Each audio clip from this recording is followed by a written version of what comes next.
Hello, everyone.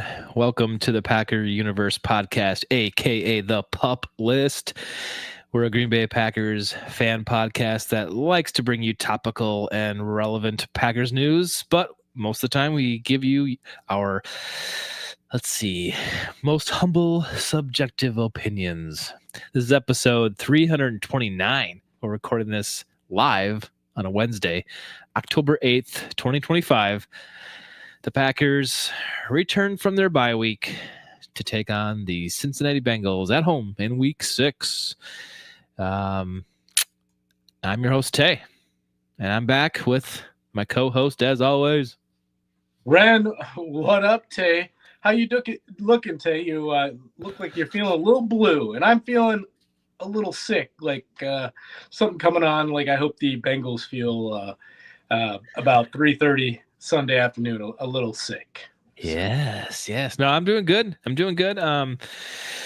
I hope I don't, have what you have, but I feel a little tingle in the back of my throat. I don't know if that's like allergies. Hopefully it is. Hopefully I'm not allergic to Packers ties or losses. Hopefully that this week will get us out of the funk, so to speak, Ren. But I'm sorry you feel bad. I know I'm looking blue, but I'm not feeling blue. I figure until next draft, where is it at? Pittsburgh, right?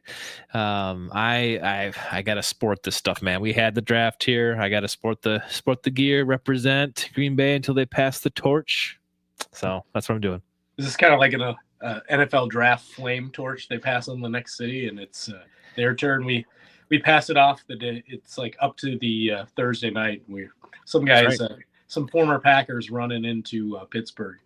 Also would be like empty beer can. Oh, hey man, sorry, I drink it all. Empty bag of cheese curds, whatever, man. They did that though, Ren. Something happened where they passed something from Detroit all the way around the lake, and then they came up and like finished it off with like bicycles or something they rode in. I feel bad forgetting what that was, but they passed something. It was an event, so maybe they'll do that again. But I don't know. Well, Ted, that seems like forever ago because we're Week 6 in the 2025 NFL season, man. It's on. We're moving into the second half of the season. So, yeah, not second half. Quarter. And again, my brain's a little foggy. Today. I was like, doing the math. No, that's not right. I don't know. It still seems early in the year, but coming off a bye week, it seemed right. For some injuries, we'll get into that in a minute, who that is and who's coming back. But I think it always does seem to come at the right time. And I think for injury's sake, because even like Matt LaFleur said today, we're not firing on all cylinders. We haven't put a complete game together. And I agree with them. I mean, you're looking at maybe the first two you could look at, and those are pretty good. But since then, it's kind of gone downhill. It's not the trend that we want to be setting. That's not the direction to go. And,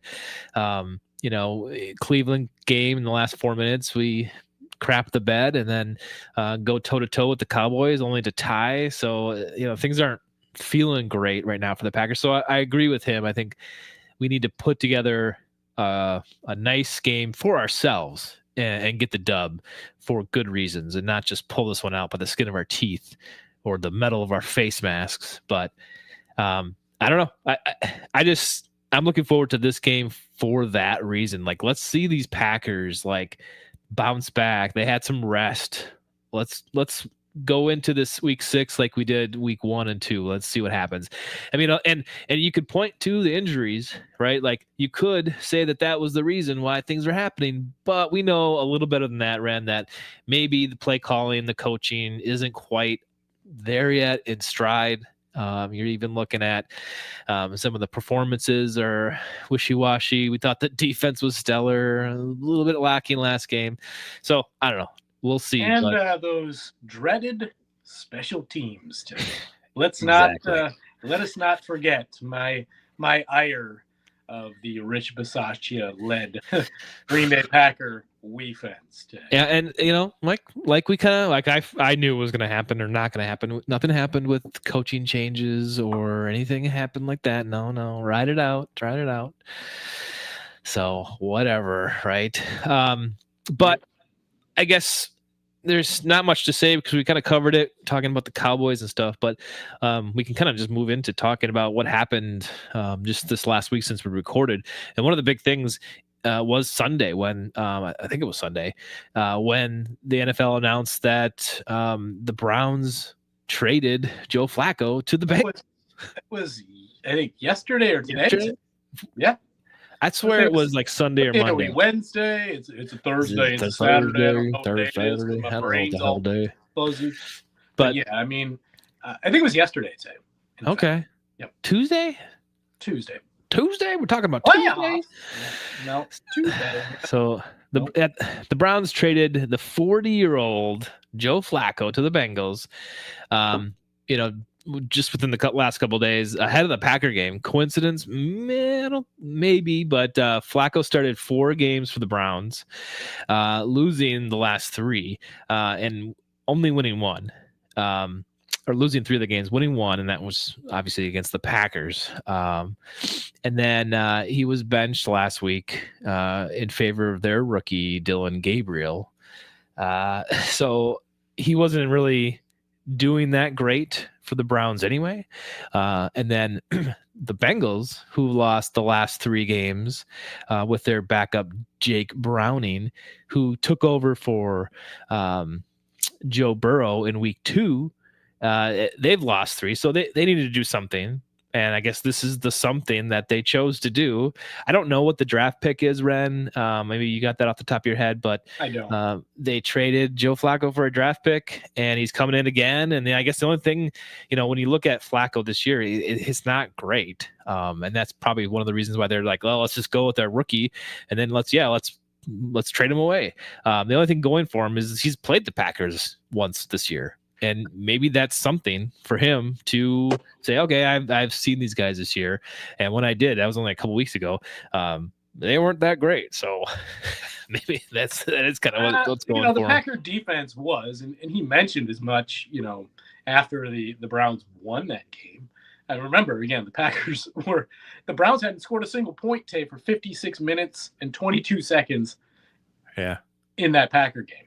So it just happens to be, the kind of unraveling of the Packers with 3.5 minutes left to go in the game against the Browns, and they ultimately lose. But it wasn't they didn't win because Joe Flacco was quarterback that day. No. They won because the Packers, ultimately made bad decisions, turning the ball over, obviously, giving them the short field. That's why they won. I mean, I think if I've got it on here somewhere, Tay, with Flacco, over his starts in Cleveland, he's 58.1%, 2 touchdowns to 6 interceptions, and a lowly 5.09 per attempt. I mean, we're not talking world-beating stuff here, Tay. If the Packers lose, I can't see it being because of Joe Flacco. Sure, I mean, Jamar Chase is a guy he has the ability to throw the football to, along with T. Higgins. And I would like you to pronounce their man Andre's last name. Do you see him there on the roster sheet, Tay? No. Here, what do we got? Andre. That's his first name. So I think you can get that. It starts with an I, Tay. I'm going to give it a spin. I'm gonna sub in. This is right now. This is like tag team wrestling. I'm tagging you in.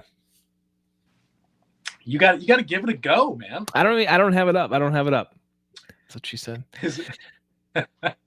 His name is the way his last name is pronounced. If you'd like to spell it, when you do have it up, is Yosivash. Is the one of the other ball catchers for the Cincinnati Bengals, who had 5 for 82 last week. So, I mean, there's a stable of wide receivers in Cincinnati that can catch the football. Yes. Along with their tight end.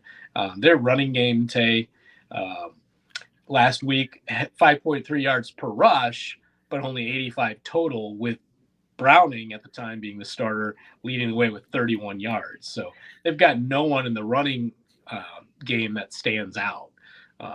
Again, this is outside of having the ability to throw to, a future Hall of Famer in Jamar Chase.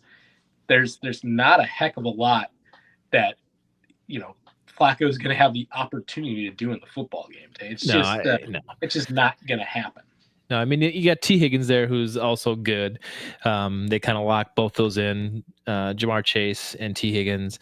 But yeah, I mean, that's what I was saying. I was trying to say, like, the only thing going for Flacco is he's actually seen this team this year before, the Packers defense, and not in doing great with that. But and who knows? Like, I don't know if the Bengals and the Bengals fans are wacko for Flacco, but they're going to get him. The talk is like, is he going to be ready? And it's like, well, I think they're putting him in, so he's going to have to be. They already said, he's going to be the starter on Sunday, so it's not going to be Browning. The Packers, the first 3 games. Remember, this defense, even after playing Cleveland, was holding teams under 19 points, and in a NFL best 5.6 yards per attempt per their pass D for the Packers, which is still first overall in the NFL, Tay. It's one of those things where this team, that being the Packers, our team, should win handily. This is the one where we sit our butts down on the couch at noon on Sunday, and my anxiety doesn't explode, and they win by 14 plus. However, we know that isn't usually the case. Yeah. You're setting yourself up for a trap game, right? Well, the thing is, Tay, look at it. The first 2 weeks they play superior competition, and the Lions, who are, they're back to, last season form. They are killing it. In fact, Jared Goff just played this Bengals team last week. 5 for 6. The Lions were in the red zone against the Bengals. He had 153.0 rating today, Jared Goff. And we know Goff's a very accurate quarterback who, dunks his way to a very high passer rating most games. Nothing prolific generally, obviously letting Amon-Ra cook in open space. But the Cincinnati Bengals have given up 27 plus points in 4 games in a row today. Plus. Again, if you're not putting up 30 plus, this is a problem. A fun little anecdote here, and these are some stats that Matt Schneidman, shared on one of his articles over on The Athletic. And that was, over the last 3 weeks, the Bengals ranked 32nd in yards per game, 31st in interception percentage, 30th in yards per play, 30th in pressures allowed, 30th in yards per play, and over the first 3 quarters of those last 3 weeks against the last 3 opponents, they were outscored 97-9. So that's a little fun, some fun stats from Matt, and it's just one of those things. So it doesn't matter if it's Browning back there or Joe Flacco. You should be able to, the offense should be able to eat. You're at home. You're coming off a bye. Christian Watson might play in this game, Tay. We'll talk about that. Everybody's out there practicing outside of Anthony Belton and Devontae Wyatt. And the Wyatt one, has to concern us all. Obviously playing a lesser run game with the Bengals, but I've heard things that he might be out for an extended period of time. He might go on IR, that being Devontae Wyatt. So we'll see what comes of that. But this is finally a healthy unit for the Packers offensive line with your starters. And you hope this kind of, lackluster run game with Josh Jacobs can get going and really open this thing up, with then the addition of Christian Watson, who he just is going to allow all these extra guys to eat, Tay, all the other pass catchers, because now you're going to really have to respect that deep ball. And you've also got Matthew Golden who can burn. And then you've got Tuck, who leads the team in receptions per game. Obviously, the sure-handed Romeo Doubs averaging 44 yards a game. I think he's already got 4 touchdowns on the season. Let's not forget about Wicks, 23 yards a game he averages. So the Packers just spread the ball out, and they're going to have to do that and just, take the will of this team away in the first half, when they haven't done that to the last 2 opponents they faced in the Cowboys and the Browns. And in reality, they had every opportunity in both those games to do that. When they were up 10-0 at one point, we thought, one more touchdown, they get up 17-0. That thing's done.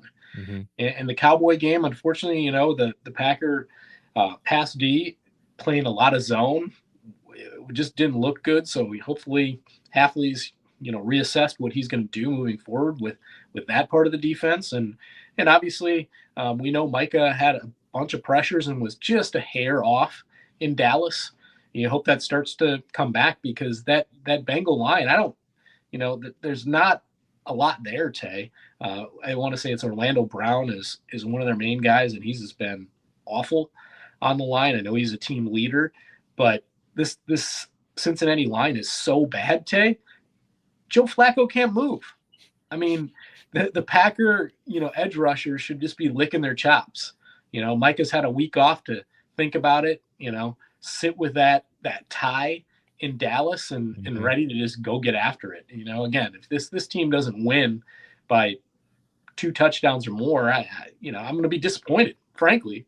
And if they lost, it's just like, sound the alarms, man, because you had a bye and you're just ill prepared and you lost a game at home. I just don't see how that ever could happen. I agree, Ren. I totally agree. We'll jump back right before we check out back to the Bengals quick, but let's look at that injury report today, being Wednesday. We got another laundry list here, Ren, but really just 2 outs, and that's Devonte Wyatt, which we kind of just talked about a little bit, but I hope he's not out for long. I mean, it almost seems like for me, like I was like, yeah, Devonte Wyatt's on our team, and he's, I hear his name called a few times, and he's doing great, but it wasn't like, like Rashawn Gary level or Kenny Clark level, Micah Parsons level, and then all of a sudden he goes out, and now you notice it, and it's like, oof, like maybe he's really grown. He is impactful on that defense. His pressures are way up. He's having a good season, and obviously a reason why they gave him that 5th-year extension. So yeah, he's playing good football. And yeah, you miss a big body in the middle, whether or not he's better at rushing the passer or stopping the run. Most people would say he's better at putting the pressure on the passer than he is against stopping the run. But it doesn't matter. Anytime you have a player that caliber in the middle, and then you miss it.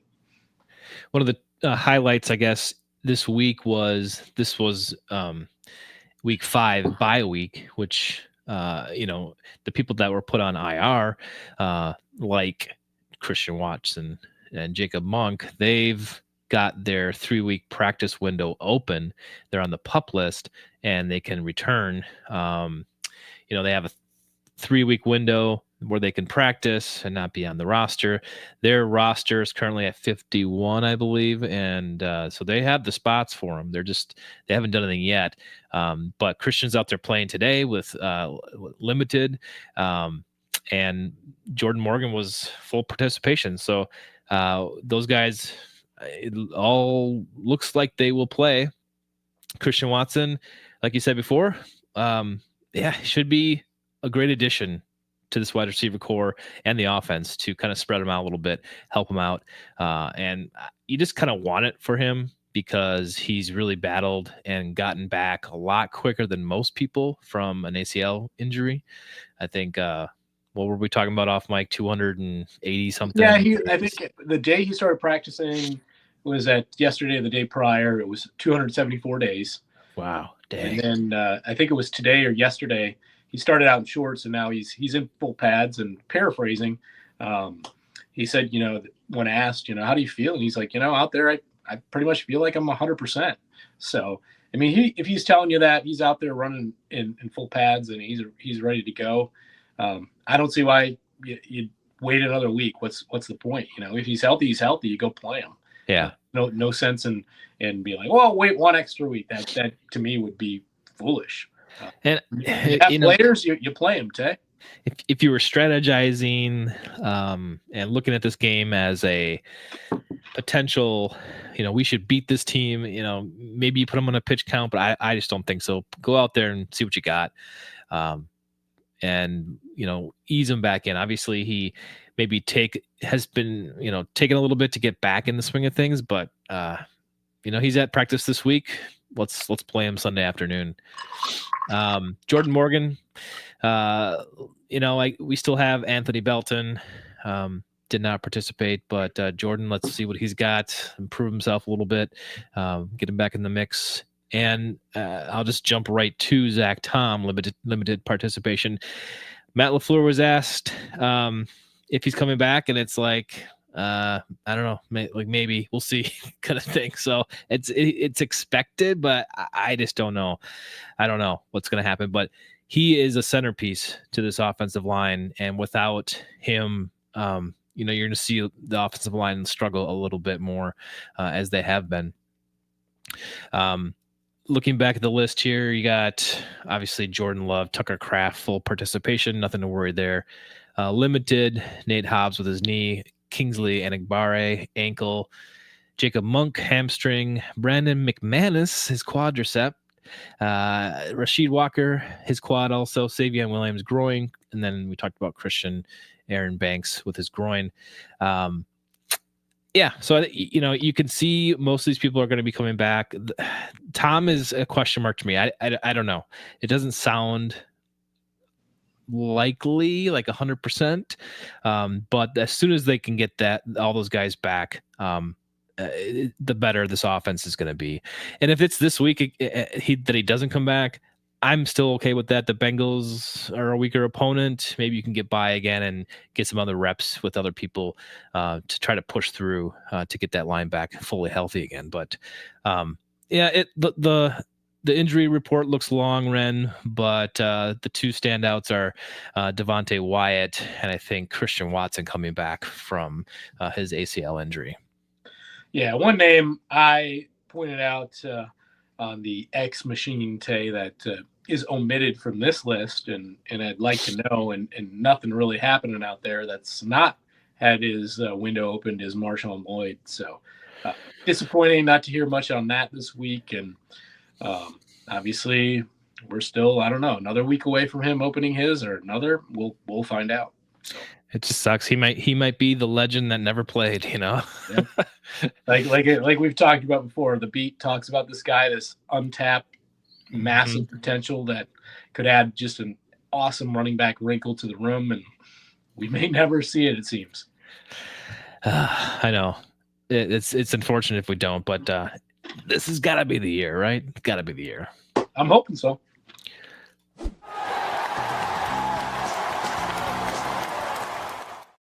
All right, Ren, let's get back to those Bengals.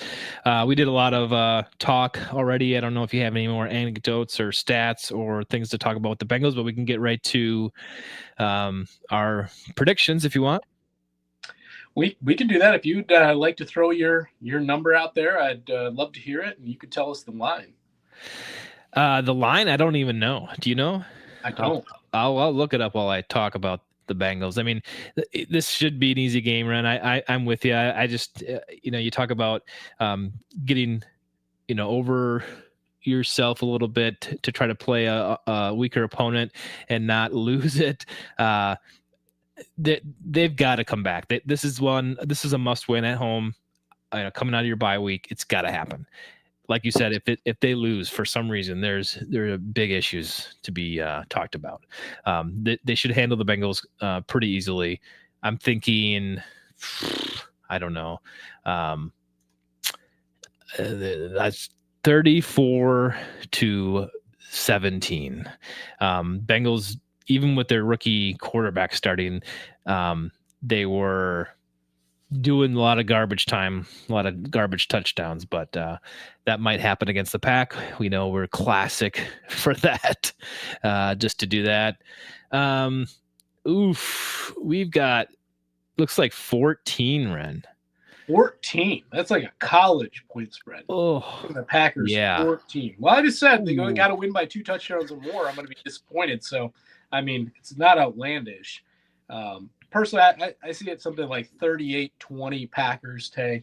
But again, let's always remember there's Jamar Chase out there. He had 2 TDs, 110 on 6 receptions last week. Trey Hendrickson's still out there, these guys will make plays, but ultimately when we kind of revisit that in our brain, those Matt Schneidman numbers, the Bengals on both sides of the football rank in mostly the bottom three in just about every metric in the NFL.